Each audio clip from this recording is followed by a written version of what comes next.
Olá pessoal, tudo bom? Hoje eu estou aqui para falar um pouquinho e rapidamente sobre a súmula 605 do STJ. Há alguns dias, a terceira sessão do Superior Tribunal de Justiça editou a súmula 605, que está aqui para vocês, que eu estou colocando na íntegra, e essa súmula ela vai falar basicamente o seguinte, que a superveniência da maioridade penal não pode interferir na apuração do ato infracional, nem na execução da medida socioeducativa, ainda que seja liberdade assistida, até que o jovem complete 21 anos. Muito bem. Editada essa súmula, eu queria trazer para vocês e dizer para vocês o seguinte, ela na verdade ela apenas veio trazer o que já está sendo usado e o que nós já aplicamos dentro da medida socioeducativa e dentro da questão dos adolescentes que cumprem medida socioeducativa e que estão em apuração de ato infracional. Inicialmente, nós estamos aqui falando do artigo 2º do Estatuto da Criança e Adolescente. Criança é aquela que tem até 12 anos incompletos e de 12 aos 18 é considerado adolescente. Portanto, esses que podem cumprir medida socioeducativa pelo cumprimento do ato infracional. Todos podem realizar um ato infracional, mas somente o adolescente pode cumprir a medida socioeducativa. Quais são as medidas socioeducativas possíveis? Da mais grave para a menos grave.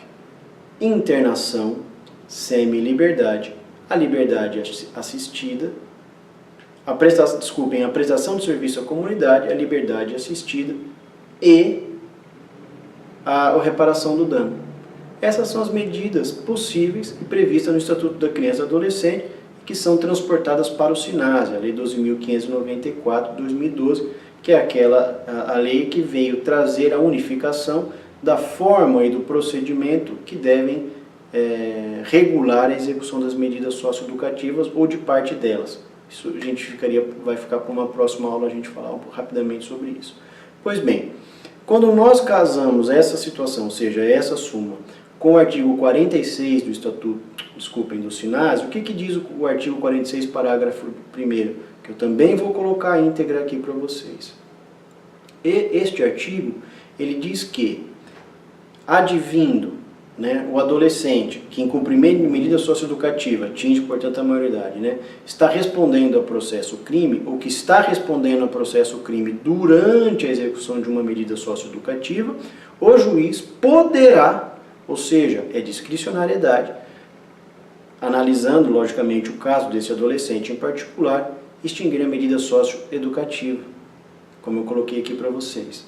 Então, colegas, quando a gente está falando da súmula, a súmula não proibiu a extinção da medida socioeducativa. Mesmo porque quando a gente fala em medida socioeducativa, nós falamos da questão retributiva, penalizadora, mas falamos também da questão ressocializadora, que pesa mais que a retribuição.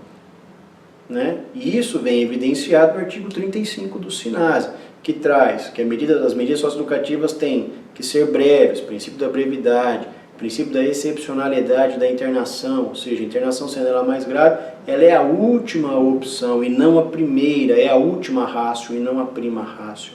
Como a gente costuma dizer, de acordo com o artigo 35, não pode ser dado a ele um tratamento mais gravoso do que se dá ao adulto.